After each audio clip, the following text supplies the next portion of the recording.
Okay, good afternoon, everybody. My name is Raymond Bissebel. I am the Director of Aviation Safety at the Cameroon Civil Aviation Authority. I'm here to speak on behalf of Mrs. Cocky-Paul, the Director General of the CA, who was supposed to deliver this presentation, but unfortunately, due to other commitments, she is not able to join us today. So Cameroon is very glad to be given the opportunity to share expectation of a member state regarding RSOs and our RIOs. So therefore, my presentation is structured in three parts. First, Cameroon participation in RSOs, then the expectation and a short conclusion.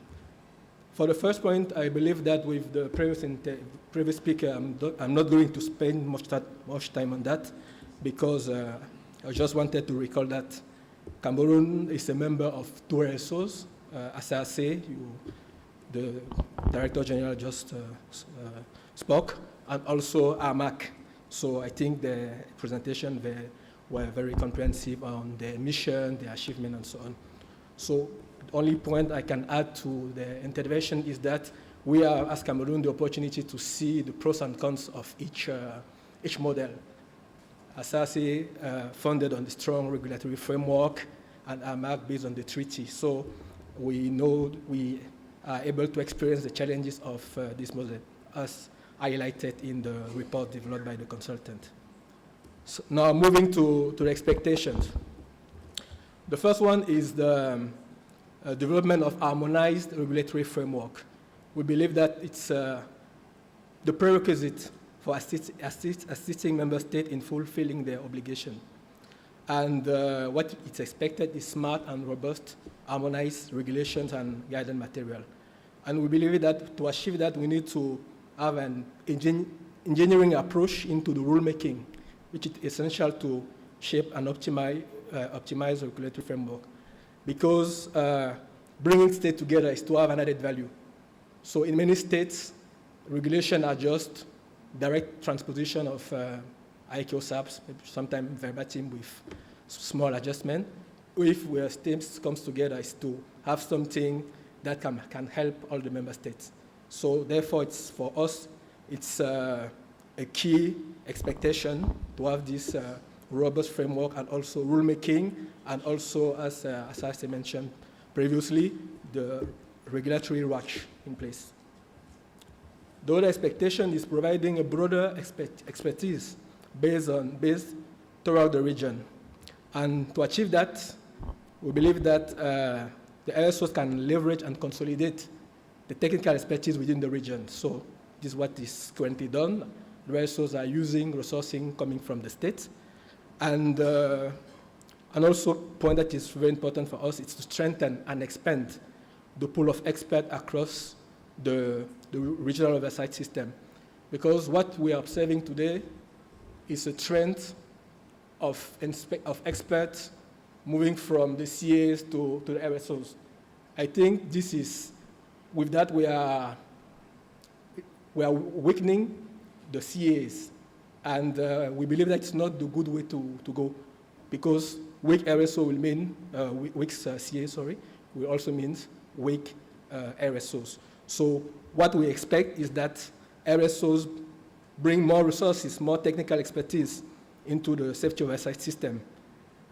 For example, by recruiting experts coming from the industry with the suitable profile, train them, provide them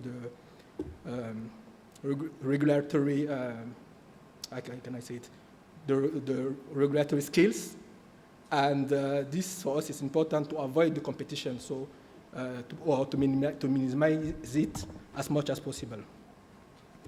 The third one is training and competence management. I think it has been highlighted during the presentations. We need to establish common minimum requirements for inspectors. Also develop, we expect RSO to develop a regional training program, and that is what is being done by our RSOs. Conduct joint training sessions, seminars, workshops, and also to manage a centralized database of qualified inspectors. So for the previous 2 points, they are also applicable to accident investigation. Maybe initially according to the program, we're supposed to intervene on the expectations from RSOs, but the same expectation, I think, apply also to RIOs or cooperative mechanism in accident investigation.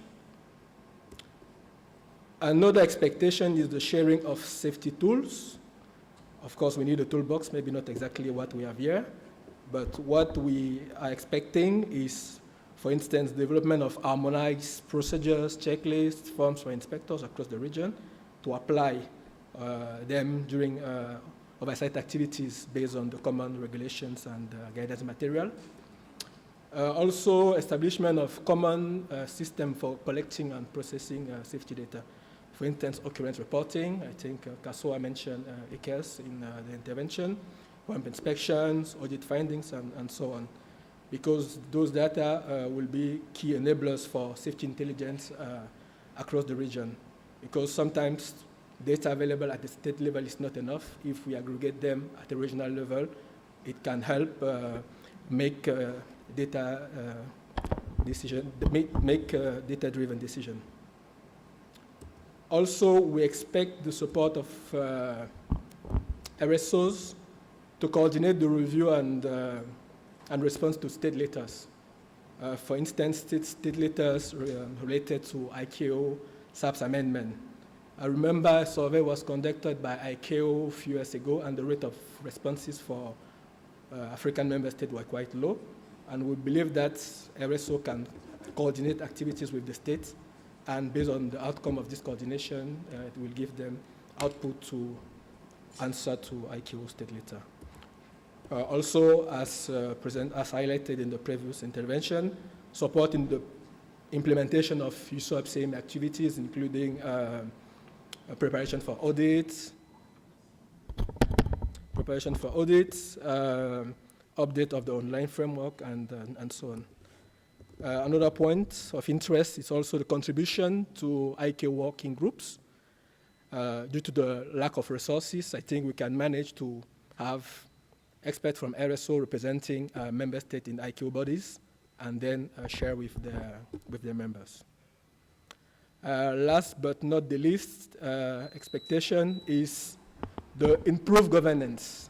This is also an important point. We expect RSOs to actively drive the implementation of the governing body's strategic decision, because as we have seen, RSOs are governed by steering committees, board of directors, which give them strategic decision, and we expect RSOs to actively implement those strategic directions, and also to make an important use of resources made available.